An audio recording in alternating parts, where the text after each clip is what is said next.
یا ایھا الذین آمنوا لا تسألوا عن اشیاء ان تبد لکم تسؤکم، اے لوگو جو ایمان لائے ہو، تم ایسی چیزوں کے بارے میں سوال نہ کیا کرو اگر وہ تم پر ظاہر کر دی جائیں تو تمہیں بری لگیں۔ کثرت سوال سے منع کیا گیا ہے کیونکہ اس سے دین مشکل ہو جاتا ہے، اور اگر تم ان کے بارے میں اس وقت سوال کرو جب قرآن نازل کیا جا رہا ہو تو وہ تمہارے لیے ظاہر کر دی جائیں گی، یعنی وقت آنے پر تمہارے سامنے آ جائیں گی۔ اللہ نے ان سے درگزر کیا اور اللہ بہت بخشنے والا، بہت بردبار ہے۔ در حقیقت ان کے بارے میں تم سے پہلے بھی ایک قوم نے سوال کیا تھا، پھر وہ ان کا انکار کرنے والے ہو گئے۔ نہیں مقرر کیا اللہ نے کوئی بحیرہ اور نہ سائبہ اور نہ کوئی وسیلہ اور نہ کوئی حام۔ یہ مویشی جانور ہیں جن کو بتوں کے نام پہ چھوڑ دیا جاتا تھا مختلف حالتوں میں۔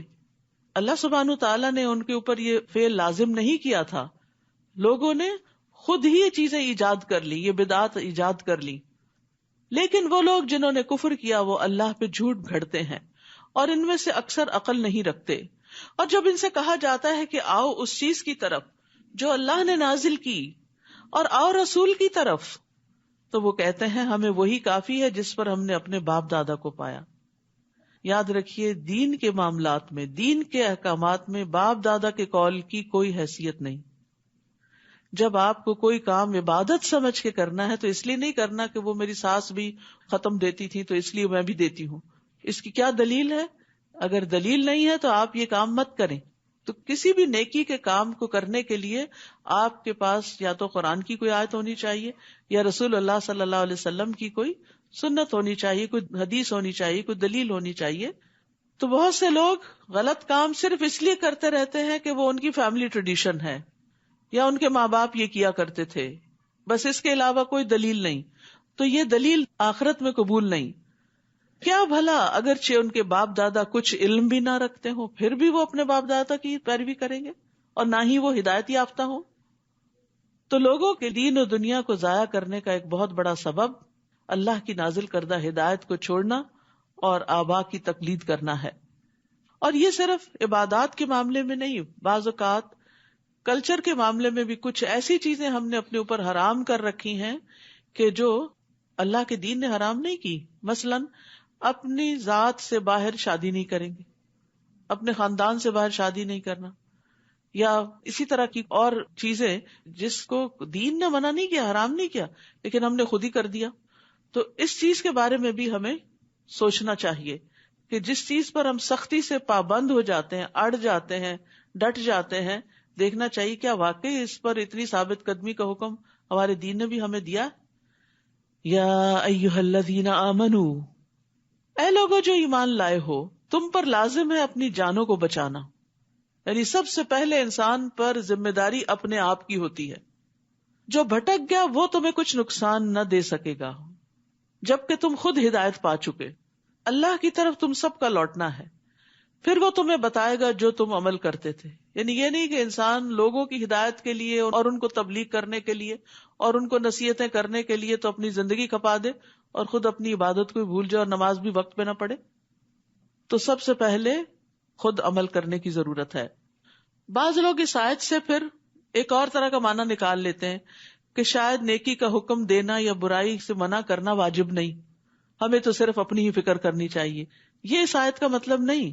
اس آیت کا مطلب دراصل یہ ہے کہ جب ایک انسان اپنی تبلیغ میں اپنی پوری قوت کوشش صرف کر دے لیکن لوگ پھر بھی نہ مانے تو ان کی ذمہ داری بتانے والے پہ نہیں ہے۔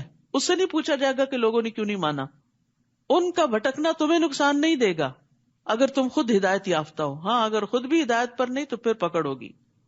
یا ایھا الذین آمنوا، اے لوگو جو ایمان لائے ہو، جب تم میں سے کسی کو موت آئے تو وصیت کرتے وقت تم میں سے 2 عدل والوں کی گواہی ہو، یا تمہارے علاوہ 2 اور لوگوں کی اگر تم زمین میں سفر کر رہے ہو، پھر تمہیں موت کی مصیبت پہنچے۔ موت ایک مصیبت ہے، اسی لیے ہم کسی کے فوت ہونے پر کیا پڑھتے ہیں؟ الذین اذا اصابتہم مصیبۃ قالوا انا للہ وانا الیہ راجعون۔ تو سب سے بڑی مصیبت تو موت ہے، کیونکہ اس کا کوئی آلٹرنیٹ نہیں، نعم البدل نہیں، یعنی مال چلا جاتا ہے تو پھر مل جاتا ہے، آپ کا گھر بک گیا تو دوبارہ بھی خرید سکتے ہیں۔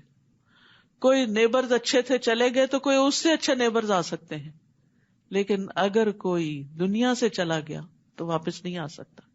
تو اسی لیے یہاں موت کو مصیبت کہا گیا. لیکن اس سے بڑی مصیبت کیا ہے کہ انسان موت کو یاد نہ کرے، موت کی تیاری نہ کرے، اس میں غور و فکر چھوڑ دے.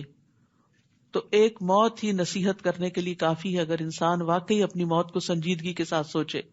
تو یہاں پر فرمایا گیا کہ پھر تمہیں موت کی مصیبت پہنچے تو شک کی صورت میں تم ان دونوں کو نماز کے بعد روک لو کہ انہوں نے کوئی ہیر پھیر کر دی امانت میں.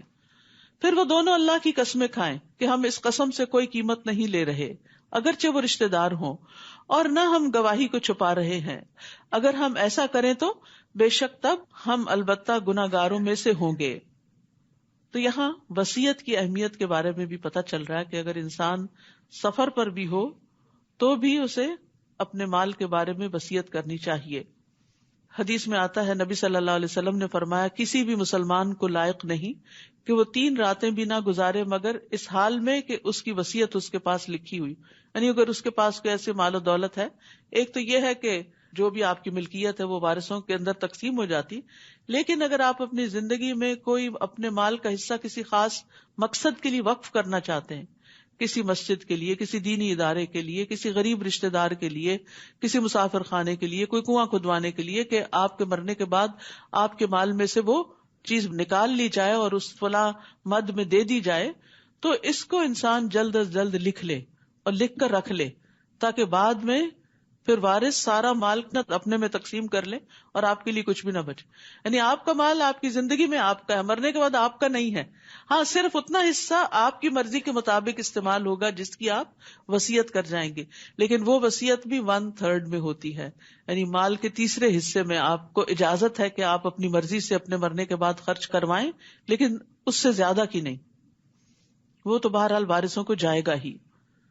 عبداللہ بن عمر رضی اللہ عنہ فرماتے ہیں کہ جب سے میں نے رسول اللہ صلی اللہ علیہ وسلم سے یہ فرمان سنا ہے تو اس وقت سے میری وصیت میرے پاس موجود رہتی ہے، کیونکہ بعد میں کوئی جھگڑا نہ ہو، کوئی کنفیوژن نہ ہو. پھر اگر اس پر اطلاع ہو جائے کہ وہ دونوں یقینی طور پر گناہ کے مرتکب ہوئے ہیں تو وہ 2 قریب ترین دوسرے ان دونوں کی جگہ کھڑے ہوں گے، ان میں سے جس پر حق ثابت ہو گیا، پھر وہ دونوں اللہ کی قسمیں کھائیں کہ ہماری گواہی ان دونوں کی گواہی سے زیادہ سچی ہے اور ہم نے زیادتی نہیں کی.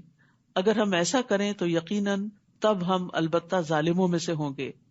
یہ طریقہ زیادہ قریب ہے کہ وہ گواہی کو اس کے اصل رخ پر لائیں یا وہ ڈریں کہ ان کی قسمیں ان کے ورثاء کی قسموں کے بعد رد کر دی جائیں گی. اور اللہ سے ڈرو اور سنو، اور اللہ فاسق قوم کو ہدایت نہیں دیتا.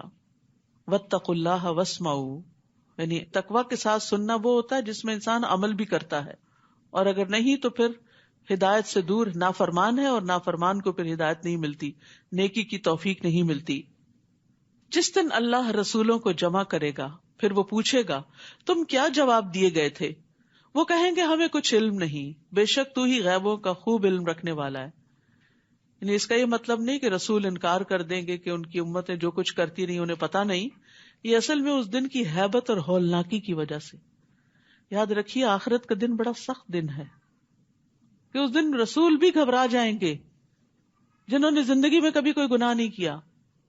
تو جس شخص کے دل میں اس دن کا ڈر آ جائے پھر اس کی زندگی میں تقویٰ آ جاتا ہے، پھر وہ برائیوں سے بچنے کی فکر کرتا ہے کہ میرا اس دن کیا بنے گا جب سبھی ساتھ چھوڑ جائیں گے، نہ مال کام آئے گا، نہ اولاد، نہ دوست، نہ رشتہ دار، نہ شہرت، نہ نام، کچھ بھی نہیں.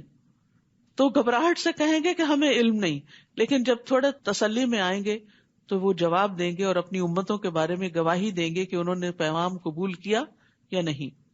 اذ قال اللہ یا عیسی ابن مریم اذکر نعمتی علیک وعلی والدتک، جب اللہ فرمائے گا اے عیسی ابن مریم میری اس نعمت کو یاد کرو جو تم پر اور تمہاری والدہ پر ہوئی، جب میں نے روح القدس کے ساتھ تمہاری تائید کی، یعنی جبریل علیہ السلام کے ساتھ تمہاری مدد کی، تم لوگوں سے گہوارے اور ادھیڑ عمر میں کلام کرتے تھے، اور جب میں نے تمہیں کتاب و حکمت اور تورات اور انجیل کی تعلیم دی، اور جب تم میرے اذن سے مٹی سے پرندے کی شکل کی مانند بناتے پھر اس میں پھونک مارتے تو وہ میرے اذن سے پرندہ بن جاتا، اور تم پیدائشی اندھے اور برس والے کو میرے اذن سے اچھا کر دیتے تھے، اور جب تم میرے اذن سے مردوں کو نکالتے تھے اور جب میں نے بنو اسرائیل کو تم سے روکا تھا جب تم ان کے پاس واضح دلائل لے کر آئے تھے، یعنی انہوں نے ان کے قتل کا ارادہ کیا تھا، تو ان میں سے جنہوں نے کفر کیا وہ کہنے لگے یہ تو کھلم کھلا جادو، ہر پیغمبر کی تعلیم کو جادو کہہ کے جھٹلا دیا گیا،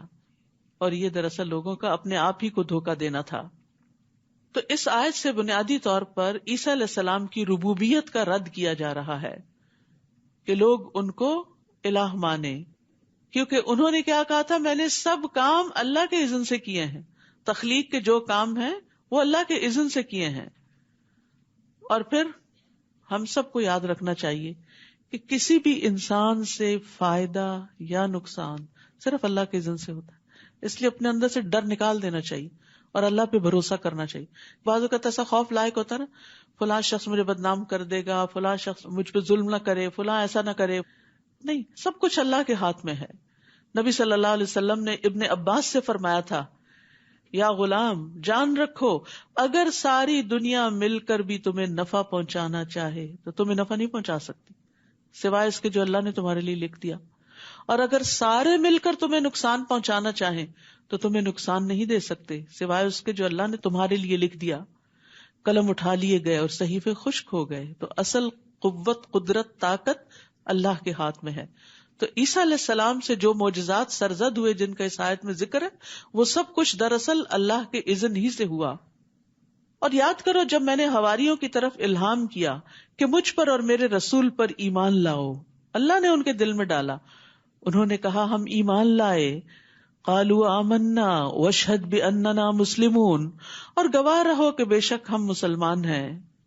جب حواریوں نے کہا اے عیسیٰ ابن مریم، کیا تیرا رب یہ کر سکتا ہے کہ ہم پر آسمان سے ایک دسترخوان اتارے؟ اس نے کہا اللہ سے ڈرو اگر تم مومن ہو۔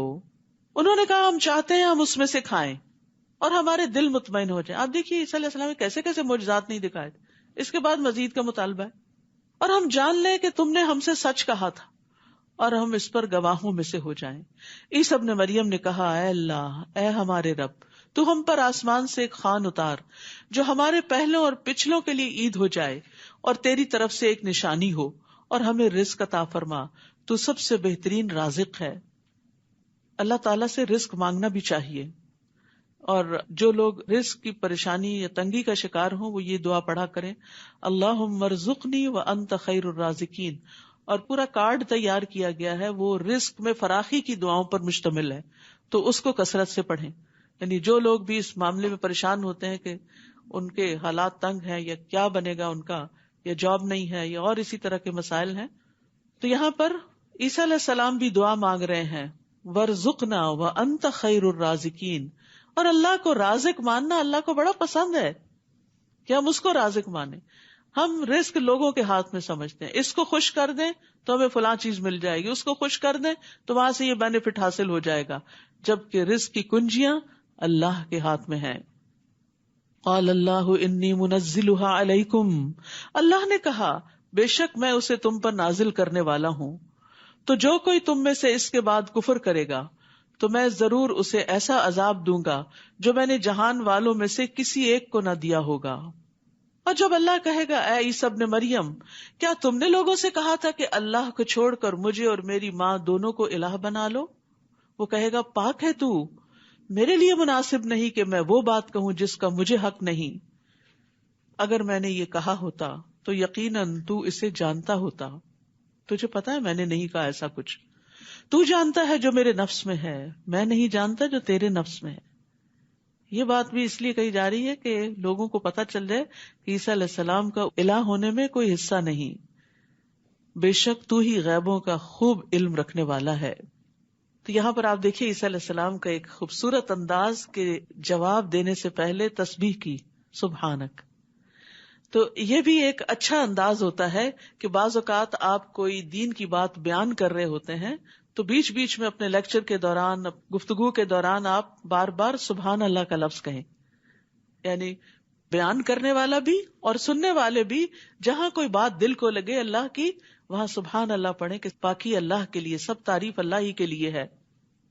اور انہوں نے خاص طور پر یہاں کیوں تسبیح کی کہ جس بات کی نسبت ان کی طرف کی گئی وہ اس سے اپنے آپ کو بری ذمہ قرار دیتے ہیں، اور دوسرے اللہ کی عزت اور اس کی پکڑ کے خوف سے عاجزی اختیار کرتے ہوئے اللہ کی پاکی بیان کر رہے ہیں.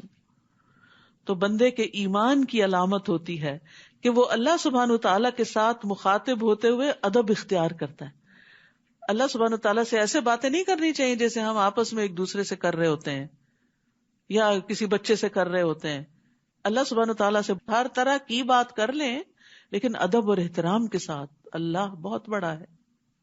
میں نے انہیں بس وہی کہا تھا جس کا تو نے مجھے حکم دیا کہ اللہ کی عبادت کرو جو میرا رب ہے اور تمہارا رب ہے، اور میں ان پر گواہ رہا جب تک میں ان میں تھا.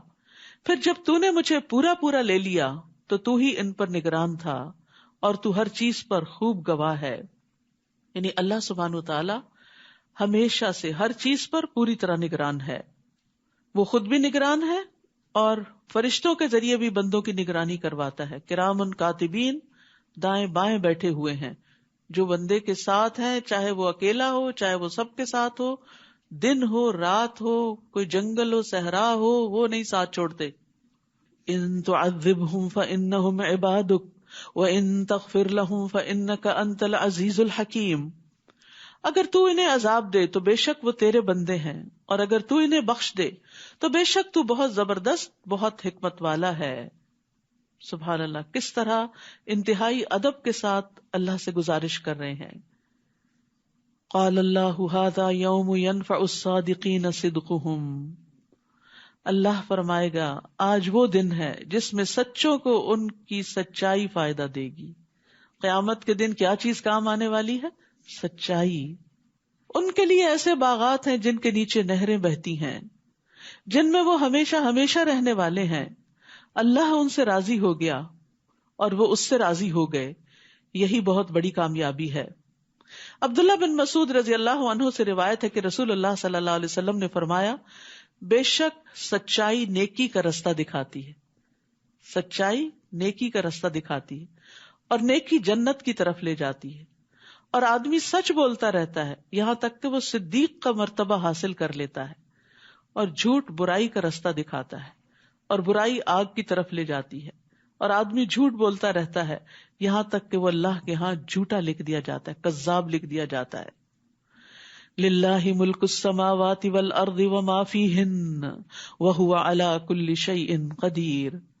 اللہ ہی کے لیے ہے بادشاہت آسمانوں اور زمین کی اور جو کچھ ان میں ہے، اور وہ ہر چیز پر بہت قدرت رکھنے والا ہے. سورۃ الانعام. سورۃ الانعام مکی سورت ہے. ایک ہی مرتبہ میں بھی یہ سورت نازل ہوئی. کہا جاتا ہے کہ جب یہ سورت اتری تو 70,000 فرشتے اس کے ساتھ تھے. اس سورت میں بنیادی طور پر مشرکین کے اعتراضات اور ان کے اعمال کے بارے میں دلائل دیے گئے ہیں. بسم اللہ الرحمن الرحیم. الحمد للہ الذی خلق السماوات والارض وجعل الظلمات والنور ثم الذین کفروا بربهم یعدلون. سب تعریف اللہ کے لیے ہے جس نے آسمانوں اور زمین کو پیدا کیا اور اسی نے اندھیروں اور روشنی کو بنایا. پھر وہ لوگ جنہوں نے کفر کیا وہ اپنے رب کے ساتھ اوروں کو برابر قرار دیتے ہیں. سب تعریف حمد اللہ کے لیے ہے. ہم کہتے ہیں کسی کی ایسی تعریف جس میں محبت اور تعظیم پائی جائے اس کے صفات کے کمال کی وجہ سے، یعنی کامل صفات ہیں اس کی اور وہ واقعی تعریف کے لائق ہے. اور پھر جو تعریف کرنے والا ہے اس کے دل میں اس کی محبت بھی ہو اور عظمت بھی ہو.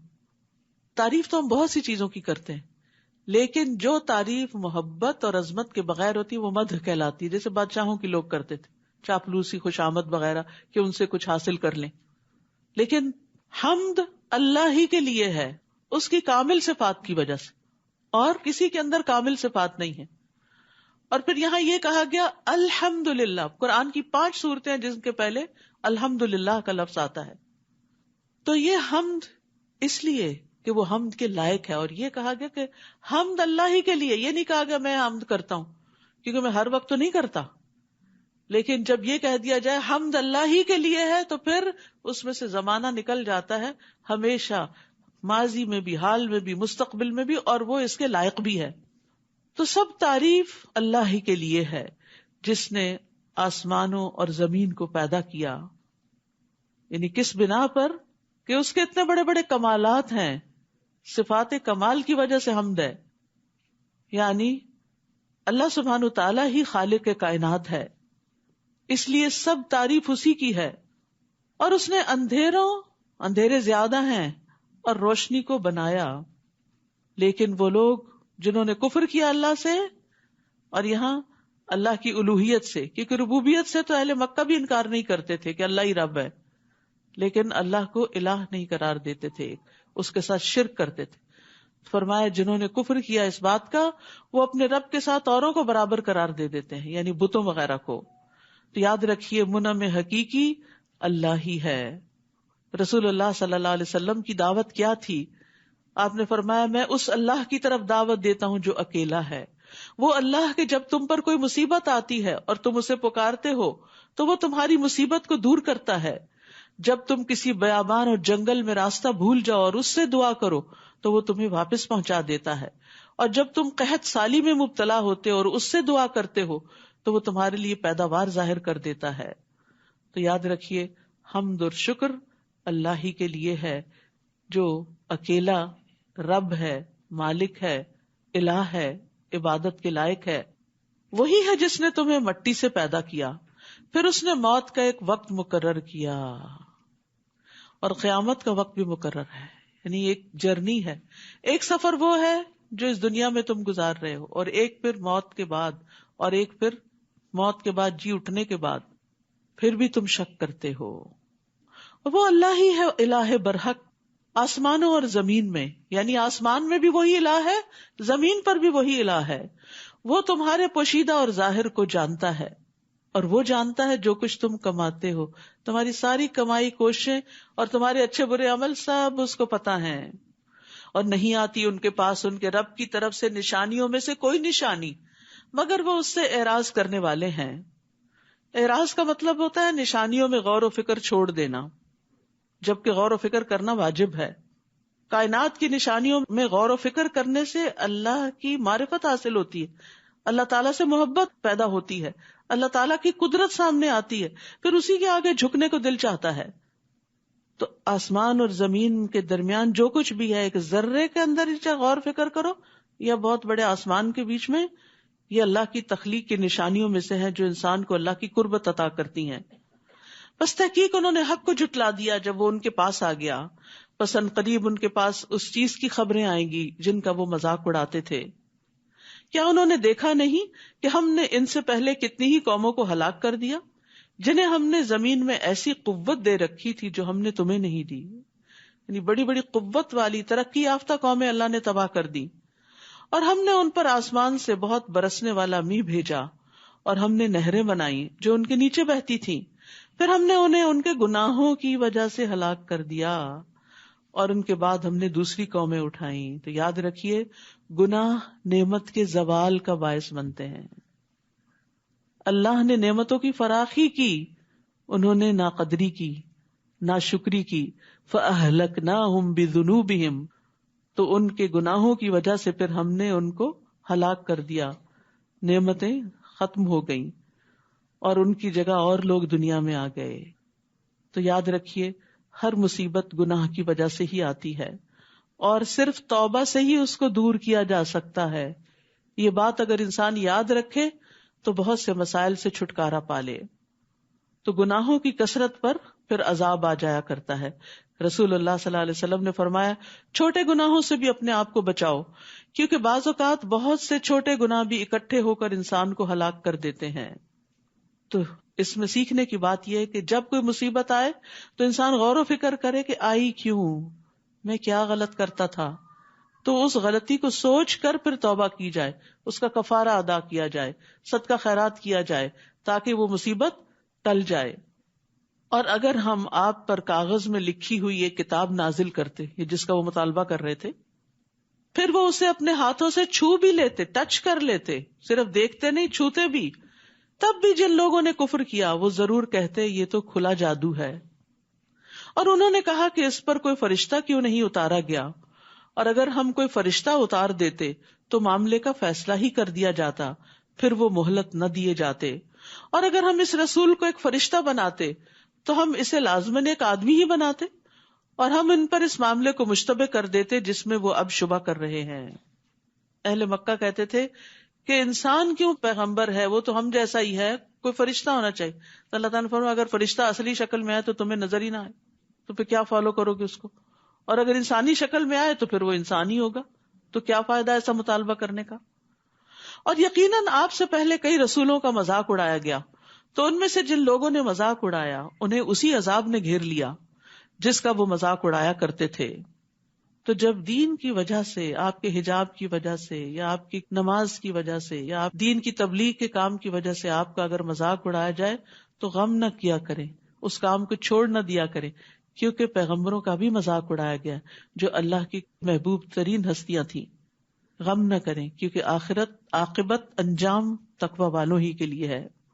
بعض اوقات یہ مذاق گھر سے باہر ہوتا ہے اور بعض اوقات گھر کے اندر بھی ہوتا ہے، کیونکہ بعض اوقات گھر میں کہتے ہیں اب تو تم روز ہی قرآن پڑھنے چل پڑی، اور اب تو تم ملانی بن جاؤ گی، اور اب فلاں بن جاؤ گی۔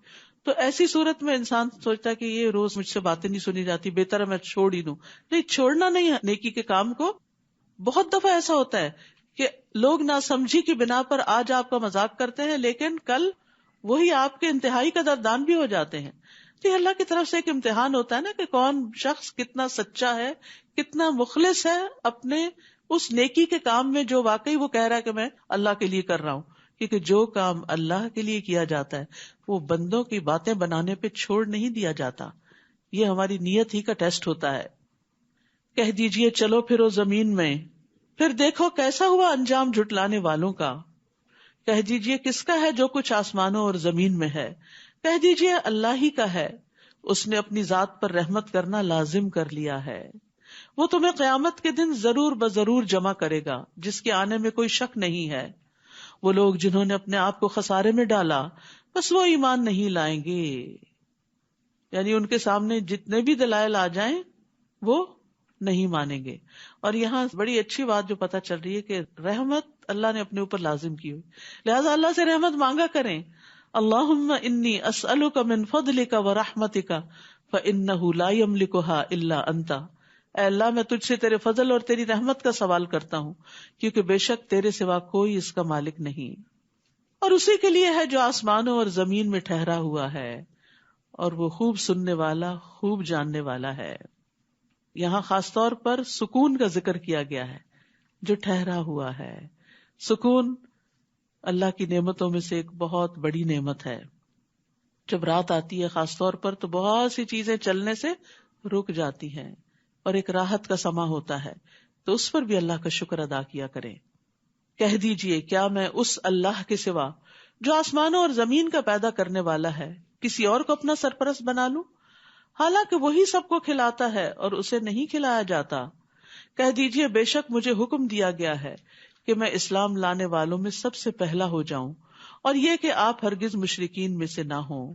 کہہ دیجئے اگر میں اپنے رب کی نافرمانی کروں تو بے شک میں بڑے دن کے عذاب سے ڈرتا ہوں، جس سے اس دن عذاب پھیر دیا گیا تو یقیناً اس نے اس پر رحم کیا، اور یہی واضح کامیابی ہے۔ وَإِن يَمْسَسْكَ اللَّهُ بِضُرٍّ فَلَا كَاشِفَ لَهُ إِلَّا هُوَ، اور اگر اللہ آپ کو کوئی نقصان پہنچائے تو اس کے سوا اسے کوئی دور کرنے والا نہیں۔ تکلیف دور اللہ ہی کر سکتا ہے، اور اگر وہ آپ کو کوئی خیر پہنچائے تو وہ ہر چیز پر خوب قدرت رکھنے والا ہے، وہ پہنچا سکتا ہے۔ وہ بندوں کی طرح محتاج نہیں ہے کہ ان کے پاس ہوگا تو کسی کو دیں گے اور جب نہیں ہوگا تو نہیں دیں گے۔ وہ تو خزانوں کا مالک ہے، زمین کے بھی اور آسمان کے بھی، بس مانگنے والے بنے۔ اور اس سے مانگنا ذلت کی بات نہیں، عزت کی بات ہے۔ بندوں سے مانگنا ذلت کی بات ہوتی ہے، اللہ سے مانگنا نہیں۔ اور وہ اپنے بندوں پر غلبہ رکھنے والا ہے، اور وہ بہت حکمت والا، خوب باخبر ہے۔